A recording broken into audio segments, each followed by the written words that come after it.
Hey guys, it's Warren here again with Copeland Small Engine Repair. Welcome back to my channel. Today I'm just giving you some information. I'm working on a little Beaver auger. These little Beaver augers, it's basically just a really big, powerful post hole digger.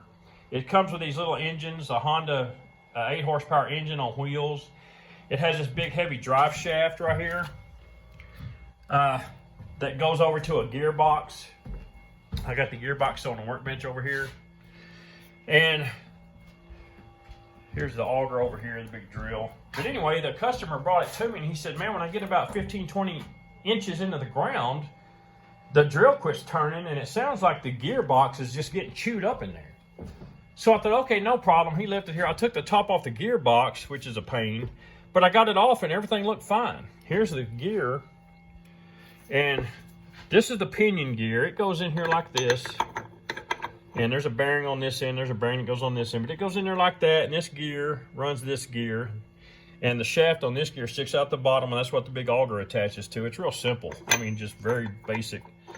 But anyway, if I can get this back out of here, I took this all apart, and nothing was tore up. And I thought, that's odd. So I told him, bring the auger, bring the big drill with you, let's dig a hole, and let's make it, let's recreate what it's doing to you so I can look at it. And he brought it, we put it all together and cranked it, and we started to dig a hole, and sure enough, it got about 15 inches in the ground, and the drill quit turning, and it made this god-awful noise. And I finally figured out where you take the drive shaft off of it. I looked into the end of this pinion gear, and it was stripped out. This is the new one. Here's the old one right here. And it's just stripped out. And you can see it wouldn't take much to strip it out because it's just like an oblong hole in there, and it barely has, see that little lip? It's got a little lip on the top and bottom, and that's all there is. And the way this thing works, the end of the drive shaft, let me show you the end of the drive shaft. This is the end of the drive shaft that goes in that pinion gear, and you see it's basically just a rectangle that's kind of round on both ends. And that goes in there, so there's very little lip in there to keep that thing from, breaking it off and stripping it out. Which is kind of odd. You'd think they would put a square hole in this. It'd be a lot stronger.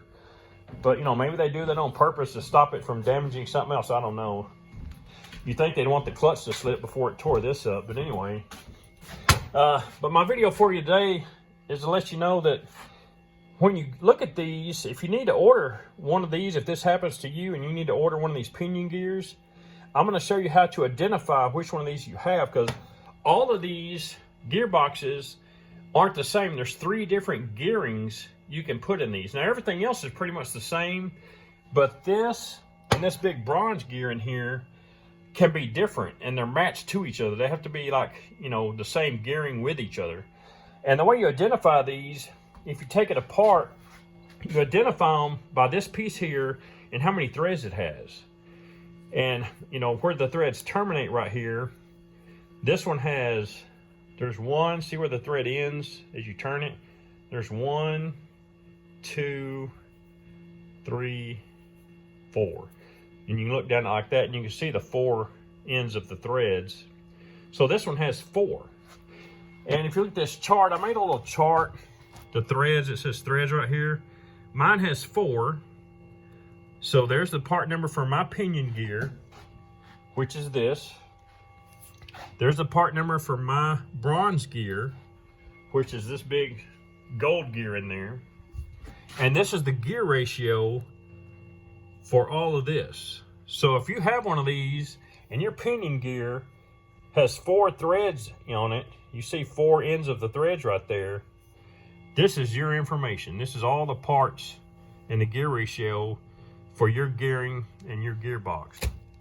Now, if you have one of these and it's only got 2 ends of threads right here, so you got 2 threads, that's the part number for the pinion gear, that's the part number for the bronze gear, and that's your gear ratio.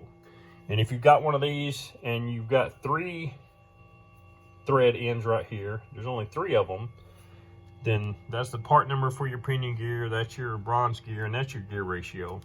And I was told that the harder the ground you're drilling into, the slower you want it to go.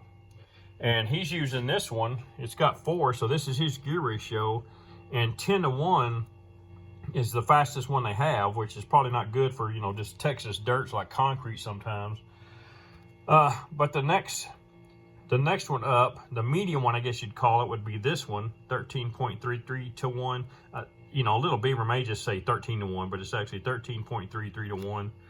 And if you're digging into real hard stuff like clay or something real dense, the slowest one, I guess, would be 20 to 1. So you'd want all this part.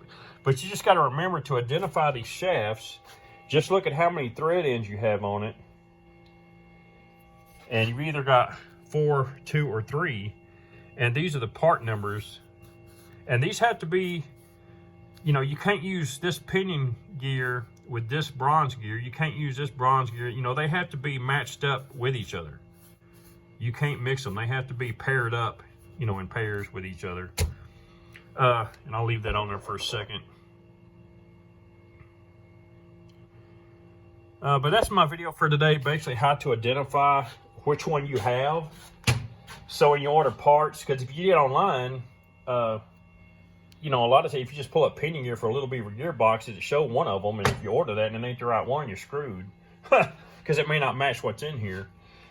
But that's all I got for you today. This is the bearing, and basically, and I'm not going to show you how to take this thing apart and put it together. Little Beaver has real nice videos on YouTube that show you in great detail how to take this apart and take the pinion gear out and take this out. I mean, they got really nice videos on YouTube on how to take this thing completely apart and replace the parts and put it all back together.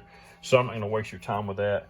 But all I got to do is take this little gear right here. I'm going to put a little bit of grease in it, put it on my new shaft, and put it back in there and put the cover back on it, and then put the drop shaft back on it, put it all back together, and I'll be done. But man, you think they would. And this piece here, just this gear, is like 160 bucks. And it's just ridiculous that they're so easy to strip out. He ought to just buy like 3 of these and keep them in his truck. Anyway, that's all I got for you today. Just a little bit of information on how to identify these gearing in these Little Beaver gearboxes. I contacted littlebeaver.com, and you can get their parts department on the phone, and those guys know what they're talking about.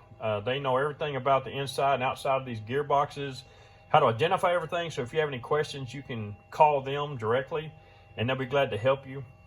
They let me set up an account, so I got a little bit of discount since I'm a repair center. But anyway, that's all I got for you today. I'm going to go ahead and put this thing back together and tell him to come get it and tell him good luck, and I'll catch y'all later.